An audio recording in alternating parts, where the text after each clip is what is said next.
Good afternoon. Sorry for the slightly later than expected start. Today we have a special guest with us, Special Representative for Iran and Senior Advisor to the Secretary of State, Brian Hook.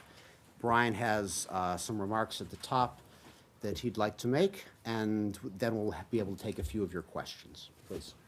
Mr. Hook. Thanks. Good afternoon. Today we are providing an update on the President's Iran strategy. I will highlight the effects we are seeing on the Iranian regime and its allies and proxies in the Middle East.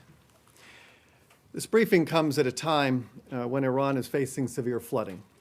At least 45 people have died in the past 2 weeks after heavy rains, with flooding affecting at least 23 of Iran's 31 provinces. The Secretary issued a statement earlier today extending his condolences and offering assistance, and I extend my condolences as well. Since taking office, the administration has designated over 970 Iranian entities and individuals. The sanctions announced last week against front companies supporting the Islamic Revolutionary Guard Corps and Iran's Ministry of Defense were the 26th round of American sanctions. Our sanctions have targeted a range of threats, especially Iran's support of terrorism, missile proliferation, its nuclear program, human rights abuses, and others. As part of this pressure, we have sanctioned more than 70 Iran-linked financial institutions and their foreign and domestic subsidiaries. The SWIFT financial messaging system matched many of these designations and disconnected every sanctioned bank in Iran. In November, SWIFT even disconnected the Central Bank of Iran from its system. We have targeted Iran's illicit oil shipping networks, which enrich the brutal Assad regime and terrorist partners like Hezbollah. We are taking unprecedented steps to deepen our cooperation with allies and partners to confront Iranian-backed terrorism and aggression. Joint teams from the Departments of State and Treasury have now visited more than 50 countries around the world to brief on our new policy and warn of the dangers and reputational risks of doing business with Iran. Almost 1 year after the United States ended its participation in the Iran nuclear deal, and 5 months after the full reimposition of our sanctions, it is clear that our actions are restricting Iran's cash flow. They are constraining its ability to operate freely in the region. Our oil sanctions have taken approximately 1.5 million barrels of Iranian oil exports off the market since May of 2018. This has denied the regime access to well over $10 billion in revenue. That is a loss of at least $30 million a day, and this is only with respect to the oil.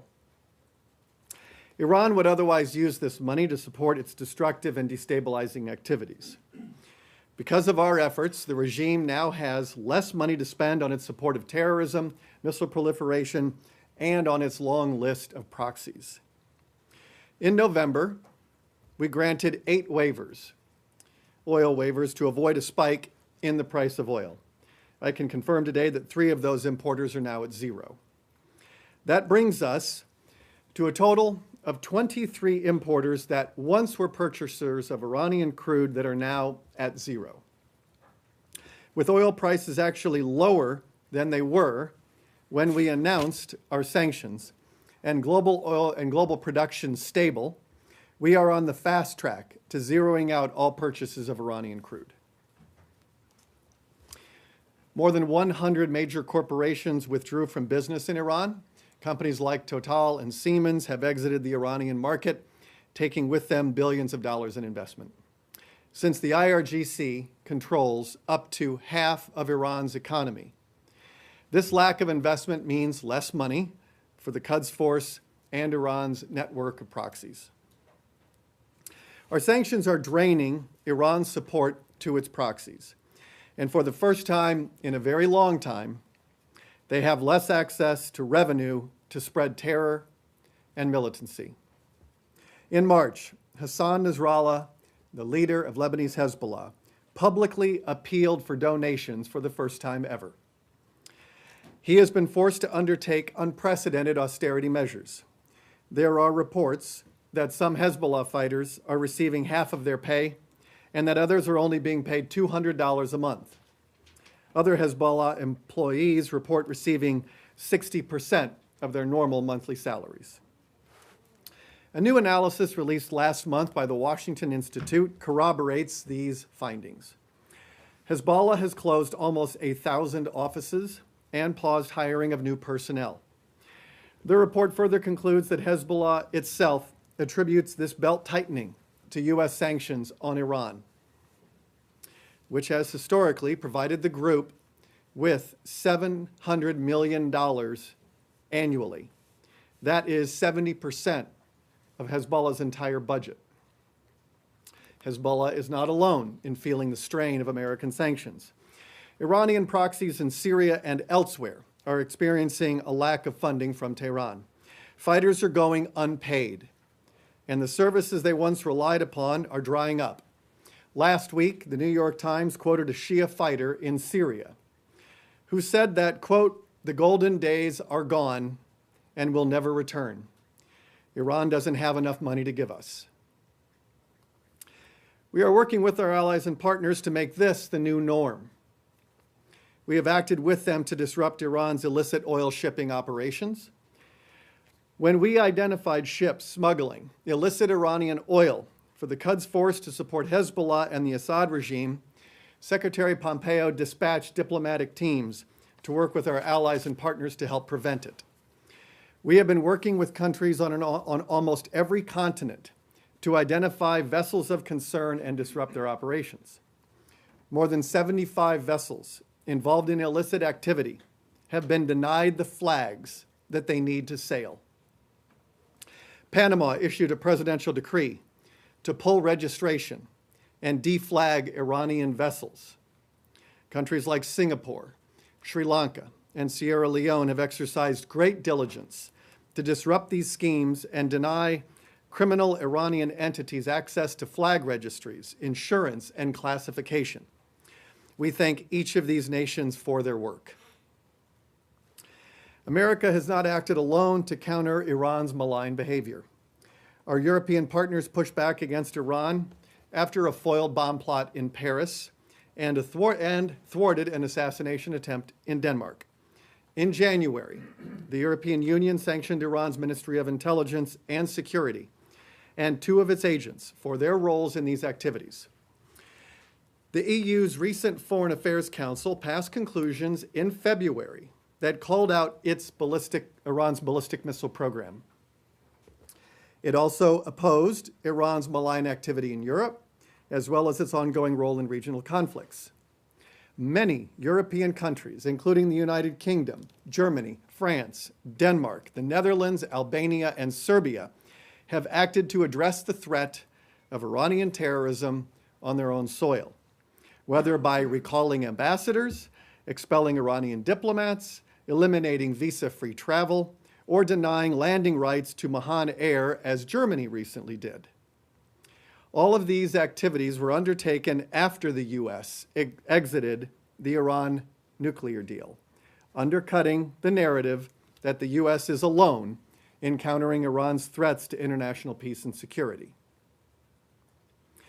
We are also working with our allies and partners to oppose Iran's ballistic missile program.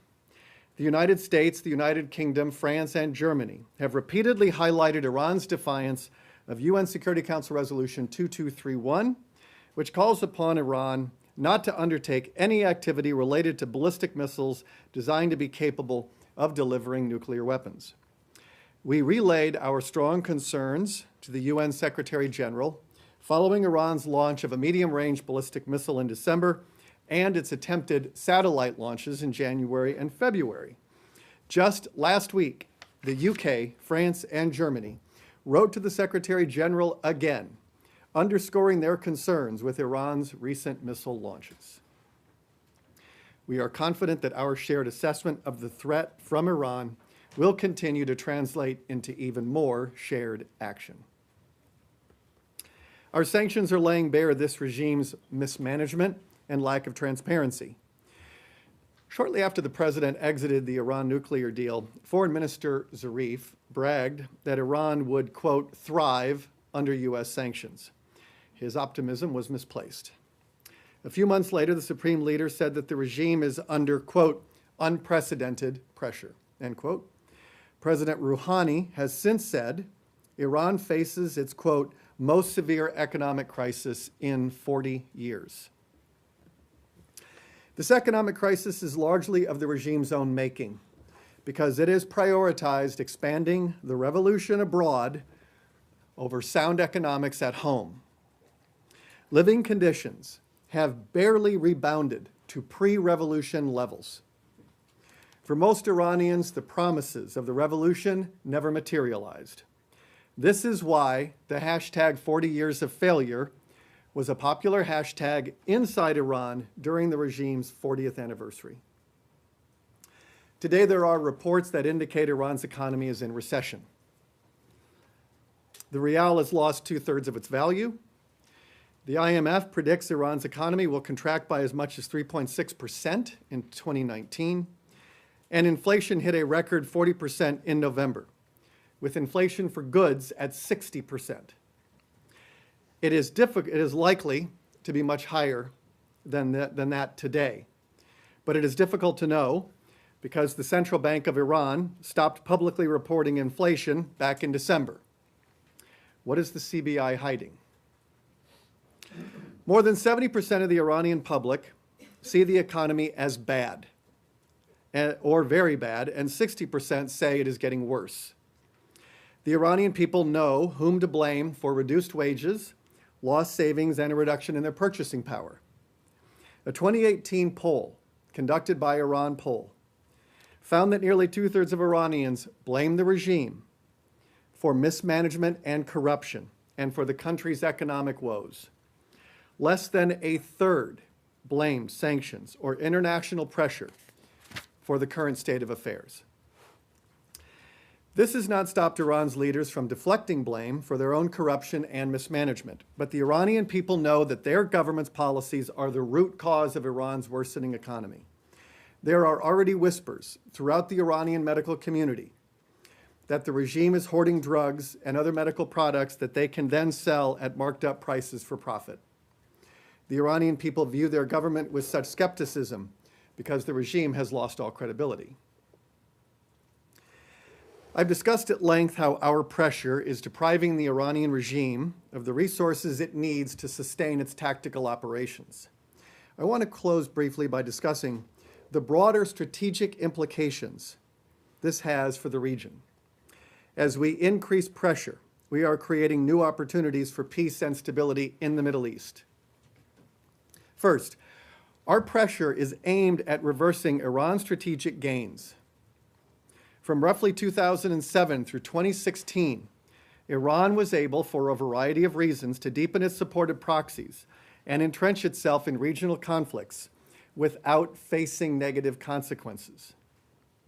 Iran does this by letting its proxies do the dying for them in regional wars. The proxies also give the regime plausible deniability, a 40-year fiction this administration refuses to honor. Since taking office, but especially in the last 11 months, this administration has countered Iran's grand strategy. We are imposing costs on the regime for behaving as an outlaw expansionist regime.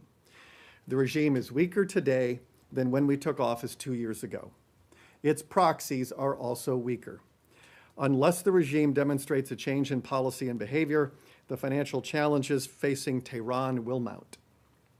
Second, as we expose the regime's corruption, economic mismanagement, human rights abuses, arbitrary detention of dual nationals, environmental destruction, and more, we are making the case to countries in the region that Iran is neither a model to emulate nor a partner to follow. Wherever it goes, conflict, misery, and suffering follow. Here are a few examples. President Rouhani recently visited Iraq, where he seeks to bring which he seeks to bring under Iranian control. We ask the Iraqi people to consider this.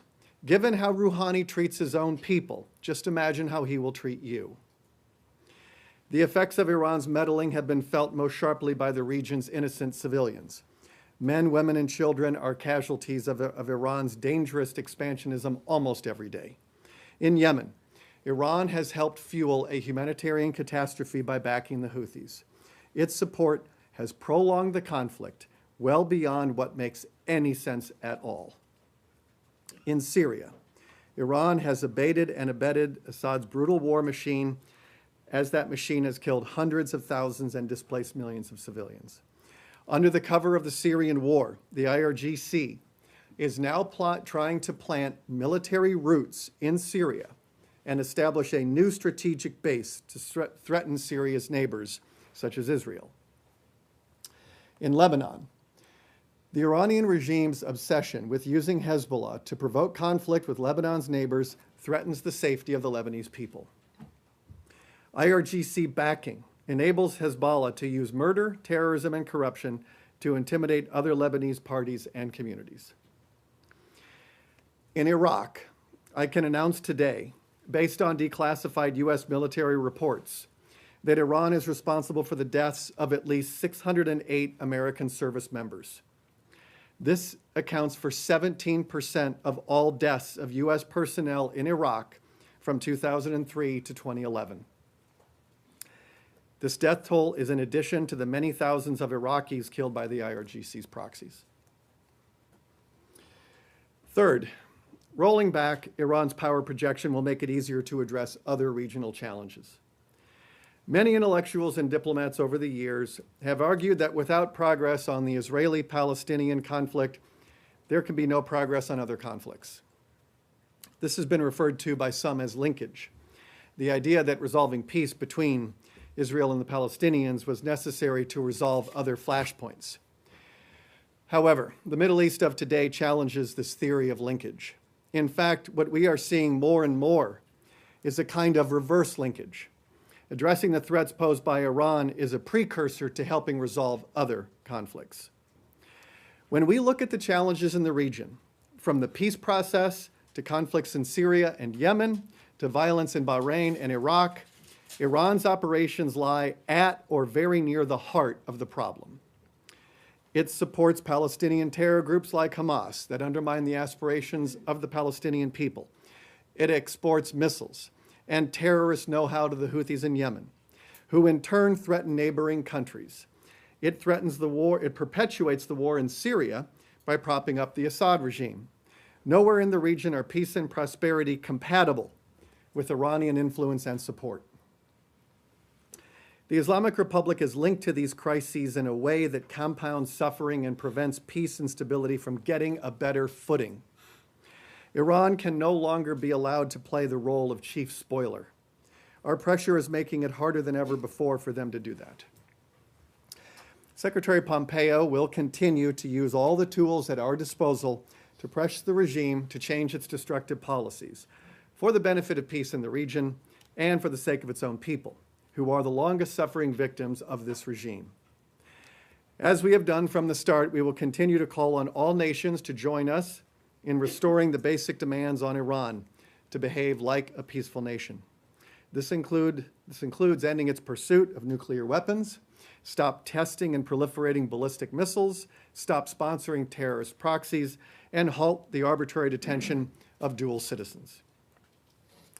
As Secretary Pompeo has said, we are prepared to end the principal components of every one of our sanctions against the regime. We are happy to reestablish full diplomatic and commercial ties with Iran. If Iran makes a fundamental shift, as outlined in the Secretary's 12 demands, a lot of good things can happen between the people of Iran and the people of the United States. That includes supporting the modernization and reintegration of the Iranian economy into the international economic system. Glad to take a few questions. Matt. Thank you. Are you going to be making an abridged version of this available? There will be a fact sheet released after this. Okay, thanks. Two things real quick. One, on the money, the $10 billion denied for destructive activities, is it not also the case that no matter how small the amount that Iran might spend, that 10 billion that you've taken away from them could also have been used for things like infrastructure or for disaster relief. Is that Iran not had the that case? opportunity back in 2013. Well, right, but it's 2019 now, and they're Right. suffering from floods. So, But so that they some are of that- suffering from floods because Iran has prioritized its expansionist foreign policy over things like emergency preparedness and water management. I released a video a few weeks ago, before the flooding occurred, talking about how Iran has destroyed its environment, the regime has destroyed its environment, and it has mismanaged its water resources. And it goes through these cycles of drought and flooding. When this regime came to power, there were about 7 ancient dams and 12 modern dams. Over the course of the last 40 years, this regime has built 600 dams. That is just water malpractice, water management malpractice. Okay, but I mean, And so natural disasters they have happen everywhere. prioritized They all happen of here, this. too. It's not They have like- prioritized this consistently. People are still recovering from the earthquake in 2017. Can I, then, just the last one briefly, you said that on the oil waivers, so, you said 3 of the 8 that were 3 of the 8 are no longer necessary, the original ones? No, I said that 3 of the 8 have gone to zero. Right, well, so they don't need waivers then, right? So there's 5 left? That's correct. There are some people, quite a few actually, who make the argument that you should not give any more waivers, that everything should go to zero. Zero means zero maximum pressure. Right. The concerns about the market and the supply are compensated for or made up for by the Saudis' willingness to expand production to cover anything. So, do you intend to not give any more, to not extend any of the waivers, or is that still an open possibility? Well, we're still currently under the existing waivers that expire on May 2nd. There will be an announcement on that in due course. We are not looking to grant any exceptions to our campaign of maximum economic pressure. As I said in my remarks, and I've said in other fora, that in 2018, we had a very tight and fragile oil market, and the president did not want to lift the price of oil. We very, I think, carefully and correctly calibrated balancing our national security and economic objectives. 2019 is a much better picture in global oil markets. We forecast more supply than demand, and that creates much better conditions for us to accelerate our path to zero. Thank you. Rich? Thanks, Brian. So if you've taken off 1.5 million a day, you're somewhere south of 1 million barrels a day? That's where Yeah, we're rough, approximately, yeah. Is there a point, and I know the intent is to get to zero, but is there a point that the administration sees as a real tipping point that, is it, 500,000 barrels or somewhere in between that really begins to drive the economic ramifications? Well, we already are, we're doing that now at our current levels. So we have reached that goal of affecting Iran's, disrupting and making it harder for Iran to sustain its foreign policy. So this briefing was to talk about the impact. I often get this question, what kind of impact are you seeing? So I thought it'd be useful to provide a comprehensive briefing on what we're seeing and what others are seeing. And we're just getting started. Michelle. Thank you. Since Secretary Pompeo is hosting this event on captive Americans this afternoon, I wonder if you can tell us if there's been any new effort by the administration to open up a humanitarian dialogue with Iran on the cases of Americans held there in Iran, or if you're considering anything punitive, specific sanctions to pressure Iran to release these people. Well, I'd refer you to, I don't want to get in Robert O'Brien's lane. I can tell you that when this was back when the United States was in the Iran nuclear deal, and I attended the last meeting of the Joint Commission the United States participated in. I requested a meeting with Iran's Deputy Foreign Minister Abbas Araghchi, and I presented him the names of all the Americans who are being arbitrarily detained. I asked for their release, asked for an update on their condition, and suggested that we do some sort of, that we start opening the channel. Robert O'Brien has picked that up, and so he's going to be having some events this afternoon. I'm happy to put Robert in touch with you to give you a more detailed answer. Nick? Brian, just 2 quick ones. One on the oil waivers. So if conditions on May 2nd are what they are today, would you say that conditions are right to bring that to zero? And then second, on the 608 American service members, you identified as Iran having been responsible for their deaths. Is that, could you give us more detail on that? What was that classified information that was declassified? And you mentioned 2003 to 2011. So is that's the date frame, Yes. time frame for those for those Americans? Yes, that's the Department of Defense statistic. I'm happy to give you more details on it, but wanted to release that number. And on the waivers?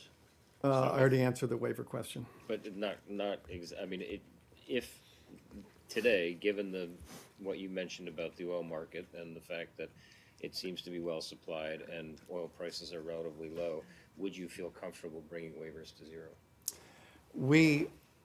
Because 2019, we forecast more supply than demand, there are better market conditions for us to accelerate our path to zero. We are not looking to grant any waivers or exceptions to our sanctions regime. Last question for Abby. You went through a lot of the economic impact of what you're seeing 1 year after from the sanctions, but what changes in behavior have you seen from Iran as far as their malign activities throughout the world that you have been pointing out for the last year? Well, that's what we wanted to highlight today. To some extent, I feel like, don't take my word for it. The Iranian regime is admitting it at the supreme leader level, the level of the president. You've seen the leader of Hezbollah make a public appeal for donations. You're seeing reporting in the New York Times front page on Friday last week, chronicling how the combination of Iran's financial mismanagement plus American sanctions are impeding Iran's ability to fund its proxies and allies at the levels that they are accustomed to. And since Iran does supply Hezbollah with 70% of its revenue, it is quite significant when you have the leader of Hezbollah making a public appeal for money. He's obviously not getting as much as he needs to execute his objectives because, as he's attributed to, American sanctions. So we think it's very much in the interest of the Iranian people to join this effort of pressure, because we are seeing the results. And there were a lot of people when we got out of the deal who were saying, oh, America alone, can you do this? You know, this is going to be very hard without everybody joining you. And I think that has now been proven wrong.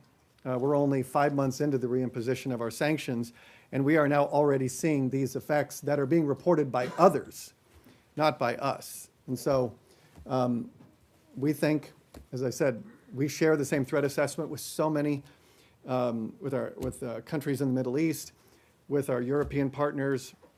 When we were in Warsaw, you know, we saw there one nice consequence of Iran's foreign policy is that it has brought together Arabs and Israelis in a way that we had not thought possible. And so you saw they have this common threat of Iran's foreign policy, its revolutionary foreign policy. And it is a very urgent matter. And so I remember Prime Minister Netanyahu saying in Warsaw, when you see the Arabs and the Israelis agreeing as strongly as they do, you need to pay attention to that. Something very important is happening. And we're seeing it. We've been seeing it for a while, and I just wanted to give you an update on what we're seeing on the ground. Thank you. Thanks, Brian. Thanks.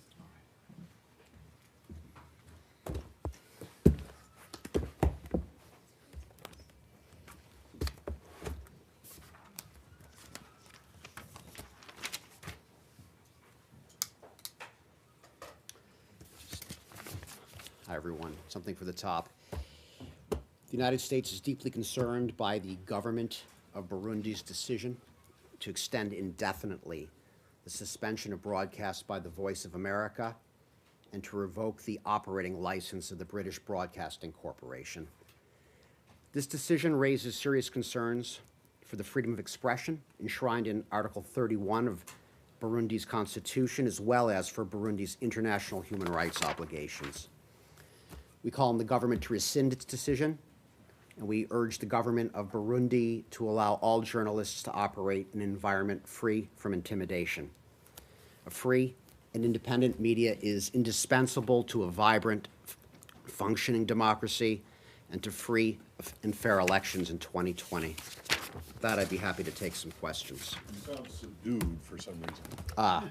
Do you want me to sing more, maybe, perhaps? You seemed a little subdued. Can I No, ask you? I don't read into my, okay, I'll be more casual. Go ahead, Matt, please. ask you one logistical question before we're getting into it? And that is, the logistical question is, why is the Secretary not going to the G7 Foreign Ministers meeting? Secretary has full faith in Deputy Secretary of State John Sullivan and his ability to advance America's national security interests at the G7 Foreign Ministers meeting. In fact, the Deputy Secretary has previously represented the United States at the G7 Foreign Ministers meeting.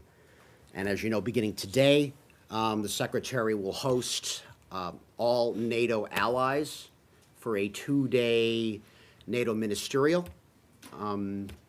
Transatlantic alliances are stronger than ever, and in that same spirit, he'll be sending the Deputy Secretary. Right, well, except that the time that Deputy Secretary Sullivan attended the G7, he was actually the acting Secretary of State. He wasn't the deputy. I mean, he was the deputy, but he was also acting Secretary of State. Was there some reason that, does he have some kind of a conflict? Why, what's the? I have nothing to announce on the Secretary's future schedule at this time. Okay, can I ask you about the decision, the President's decision on aid to the Northern Triangle countries, El Salvador, Guatemala, and Honduras?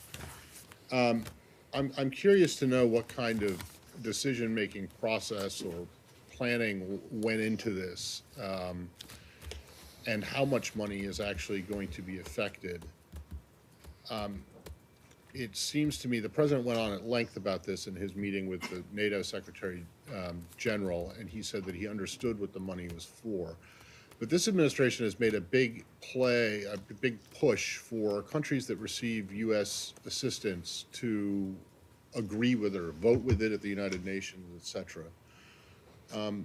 Both Honduras and Guatemala have signed on to the Lima Group consensus on interim President Guaido in Venezuela. Guatemala has moved its embassy in Israel to Jerusalem, following the U.S. lead. So, well, what kind of message does this send if they do what you ask them to, and then you go ahead and take away money that was supposed to be going to alleviate the very problem that you say they're being punished for? Right, to answer your question on money, at the Secretary's instruction, we are carrying out the President's direction to end foreign assistance programs for the Northern Triangle. The President's direction to end foreign assistance programs impacts approximately $450 million in fiscal year 2018 allocations. And the State Department, along with the United States Agency for International Development, currently are evaluating the impact on fiscal year 2017 funds. When we have further details to provide on that process moving forward, we'll be sure to let you know. Regarding the decision itself, the President has made clear that the decision is aimed at securing the United States borders and protecting American citizens. And that's something that the Secretary of State is now pursuing. The President is determined that these programs have not effectively prevented illegal immigration from coming to the United States, and they've not achieved the desired results. Political will and strong partnership are critical to ensuring the success of any foreign assistance program, and that's something that is true in this regard as well. How much of this money actually goes to the governments, and how much is actually distributed by USAID to NGOs and other civil society groups? I don't have a line item breakdown on distribution. I have the top line fiscal year 2018 method, but I think the overwhelming majority of this goes to non-governmental organizations that are involved in, you know, that run programs designed to reduce the threat. So exactly how is not spending this money or not sending this money securing the U.S. border and protecting Americans? Well, it's clearly, it's not succeeded in stemming this flow. Okay, And so we then have a you- crisis situation. As the secretary said, the numbers don't lie. Okay, That must be addressed. Okay. And the president has been clear repeatedly that this was something that he was considering, and he's made it clear that foreign assistance should be in support of America's national interests. And our national interests here are quite prioritized, and that is the crisis that we are facing along our border is a national security issue, and that's what we're addressing. So he, obviously, there is some alternative plan in place other than just taking this money away, right? I have nothing further to announce today So on you're just future cutting United this, States and government actions. No one has an idea about how it can be better done or what would. I didn't say that. What I said is I have nothing to announce today on Right. future actions. Please. Go ahead, Leslie.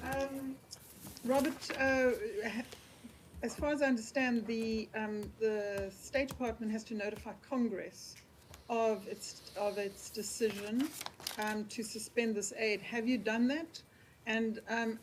And then what happens? Is there a period of time in which you then move forward? Can you just run us through the process, please? Right. The State Department and U.S. Agency for International Development intend to consult with and notify the Congress regarding the planned reprogramming of funds. And that will be consistent with all applicable requirements.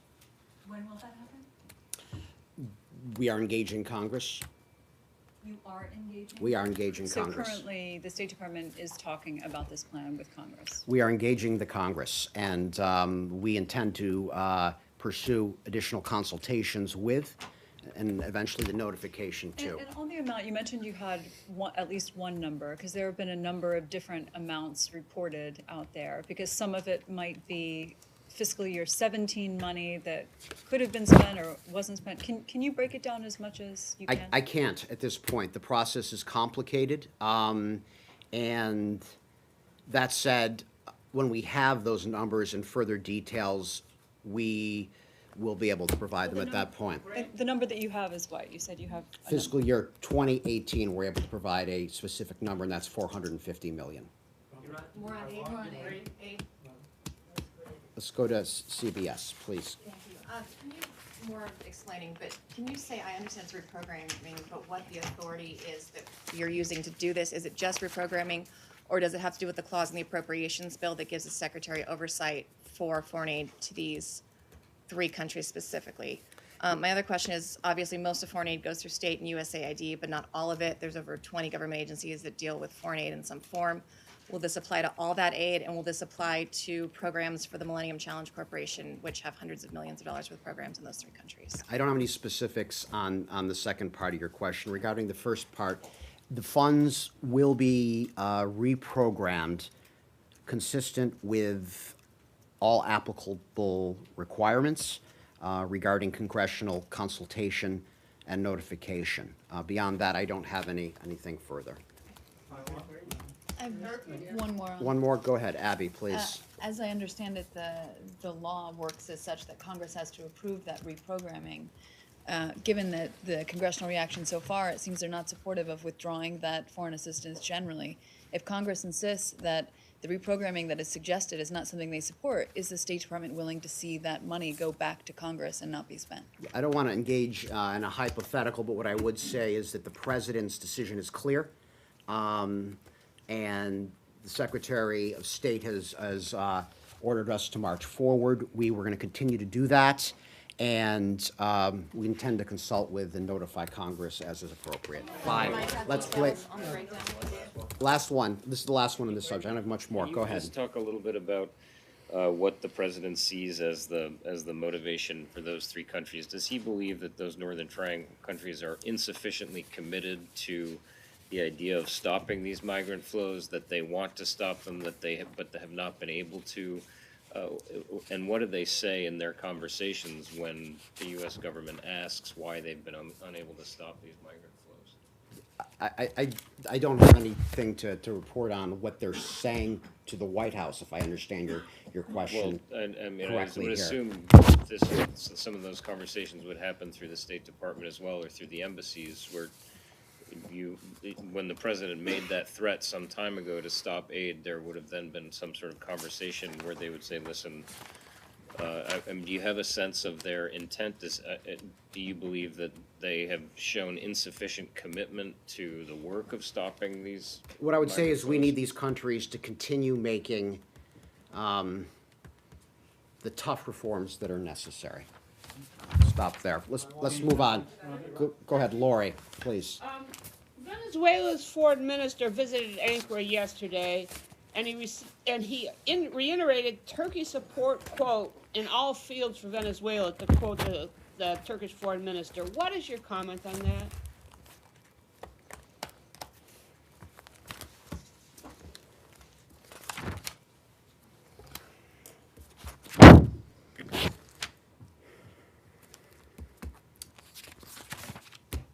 I don't actually have anything on that, Lori. And I'm going to have to get back to you. Go ahead, please. I would say that, go ahead, please. The Turkey's ruling party is contesting the elections that Yeah. it's lost, apparently, in Istanbul and Ankara. And do you have any concerns that contest by the AKP, that challenge by the AKP to the election results could undermine their integrity? We're aware of those reports. I would say that free and fair elections are essential for any democracy. And this means acceptance of legitimate election results are essential. And we expect nothing less from Turkey, which has a long, proud tradition in this respect. Robert?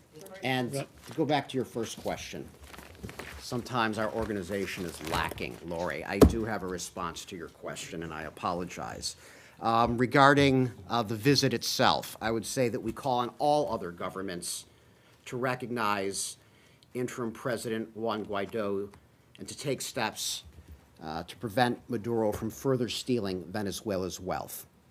Additionally, we urge the international community to hold Maduro and other corrupt actors accountable and to take appropriate actions to end the theft of Venezuela's assets and prevent the travel of Maduro's cronies. Thanks. And that would include the roughly $2 billion that Turkey imported from of gold that Turkey imported from Venezuela last year. I don't have anything specific on that specific transaction, but the general principle remains. Go ahead, Saeed, Yes, please. thank you, Robert. Ambassador Dennis Ross, a former official of many administrations, Republican and Democrat, along with his colleague David McCoskey, wrote a lengthy article in the Washington Post where they're saying that your Golan policy basically invites the Israeli right wing to annex the West Bank, and that you ought to make a declaration. Will you make a declaration that the West Bank is occupied territory and is not to be tampered with by whoever, any group that may annex it? Do you have any comment on his article? I haven't read his article, but I can say I'm not going to speak about hypotheticals. And our policy on the West Bank has not changed. But Ambassador Ross is probably was more involved with this process than probably any other official in town. Has a long history. He knows what he's talking about. He's saying that next it will be the right-wing groups, annexing part of the West Bank. Would you, perhaps preemptively, I don't know, maybe you could say that you should not do this? Yeah, I'm not going to speak about hypotheticals. I would just say this administration is firmly committed to pursuing a comprehensive peace between the Israelis and the Palestinians, and I have nothing further on this topic. Go ahead, Sean, please. Can we let you on for a bit? To Iran. Oh, there wasn't enough at the beginning, huh? Okay, please. Well, one question I didn't quite get what, Brian was saying. one part specifically regarding the Secretary's, Really? Okay, good. regarding the Secretary's statement. You don't like Iran, right? Please, go ahead, Sean. Gee, okay. Regarding the Secretary's statement this morning about the aid, or about the floods. Right. He mentioned that the United States was willing to contribute via the Red Crescent. The head of the Iranian Red Crescent is saying that because of the U.S. sanctions, because of the regulations on SWIFT, that the Iranian Red Crescent Society actually can't reach funding from the umbrella organization. Iran has also said that helicopters, spare parts in particular, that they don't have access to those. Is the U.S. willing to address those specific concerns in terms of aid? Does the U.S. have concern that its sanctions overall could be hurting the relief effort? I guess I would echo what Special Representative Hook said earlier, that the floods demonstrate the level of Iranian regime's mismanagement in urban planning and emergency preparedness. Furthermore, I would say the United States stands ready to assist and to contribute to the International Federation of the Red Cross and the Red Crescent Societies, which would then direct the money through the Iranian Red Crescent for relief. We stand ready to do that. And I'd point out that we remain the largest donor of humanitarian assistance in the world, and every sanctions regime that we have made makes exceptions for food, for medicine, and for medical devices. I would also point out that this Iranian regime has a history of creating front companies to divert the distribution of humanitarian goods.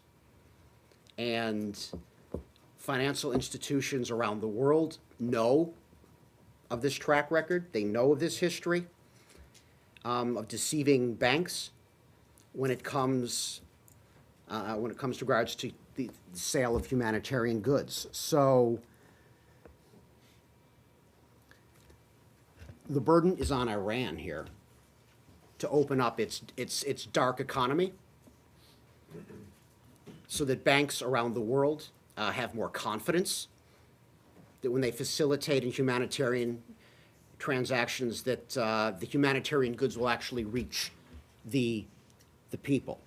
And the regime makes it very difficult to facilitate humanitarian goods and services. I'll stop there.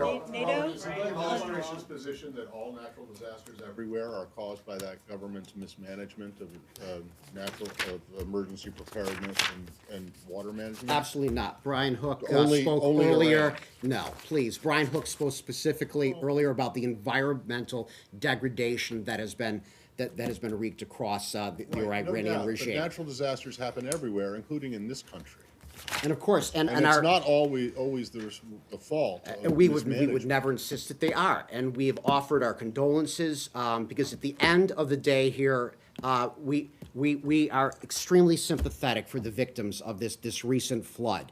They and I'll stop there, please. I'm going to go to CNN. Go ahead.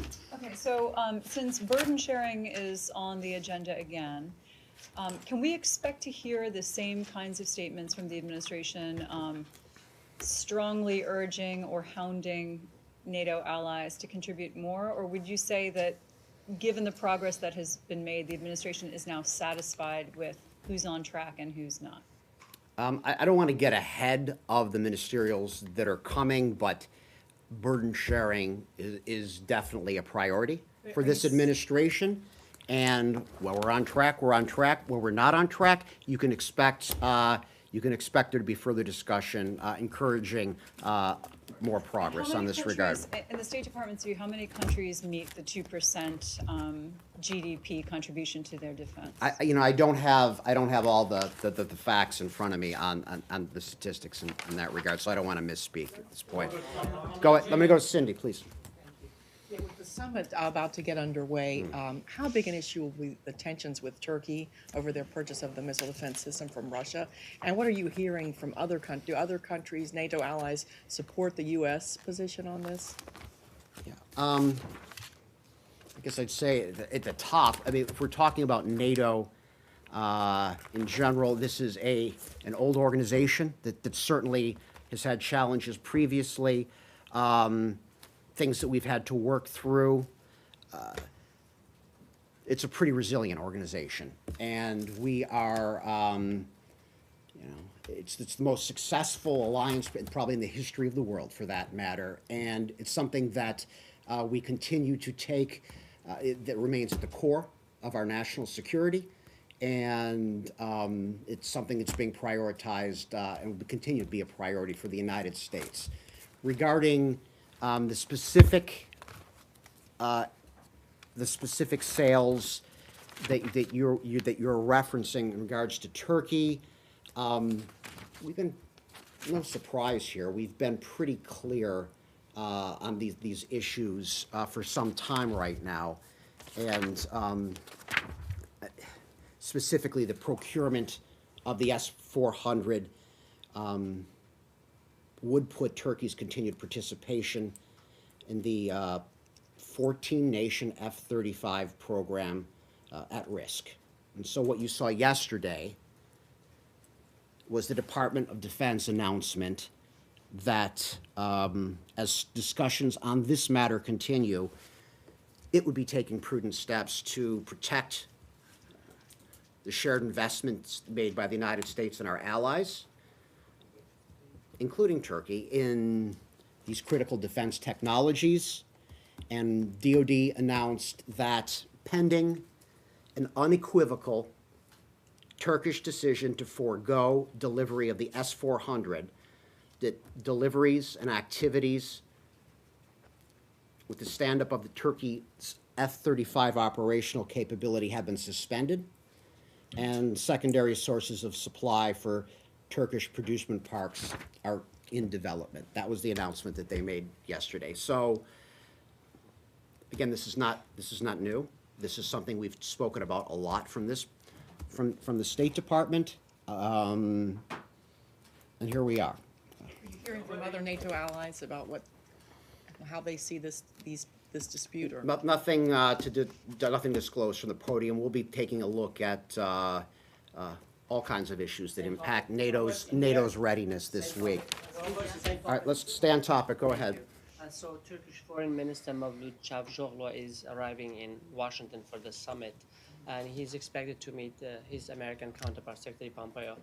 Are they going to talk about this issue, F-35s? And do you know?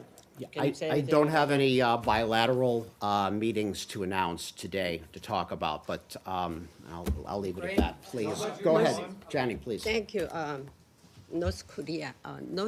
Yesterday, Secretary Pompeo mentioned optimistically about the U.S. and North Korea talks.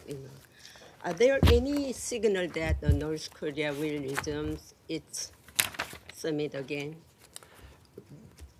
The Secretary yesterday was basically making clear again that the United States is ready to proceed, and nothing further beyond that. I wouldn't read any more into it. Our efforts are ongoing. Yeah. All right. One more. If South Korean government suggested a top-down style for the U.S. and North Korea talk, will the U.S. accept it? We're in close coordination with our allies, Republic of Korea, as well as Japan, and all future actions are something that we do in close coordination. Go ahead, let's go to NHK. Ben, go ahead. Thank you, Robert. I have two quick questions. The first one is, could I get a reaction to these two Chinese jets that flew into Taiwan airspace? Taiwan characterized it as reckless and provocative. Do you agree with that characterization? And then my second question is on Hong Kong. The Hong Kong government is currently considering revising legislation to allow extradition of criminals to Chinese authorities. Do you have any comment or concern about that? I haven't seen that specific I'll say we're aware of that legislation, and we're going to follow related developments to it closely. I don't have anything further at this point. Regarding Taiwan, we note Ambassador Bolton's tweet yesterday. And I would add to that that the United States opposes unilateral actions by any party that are aimed at altering the status quo, including anything related to force or coercion. And such unilateral efforts are harmful and do not contribute to regional stability, and they undermine the framework that has enabled peace and stability and development for decades.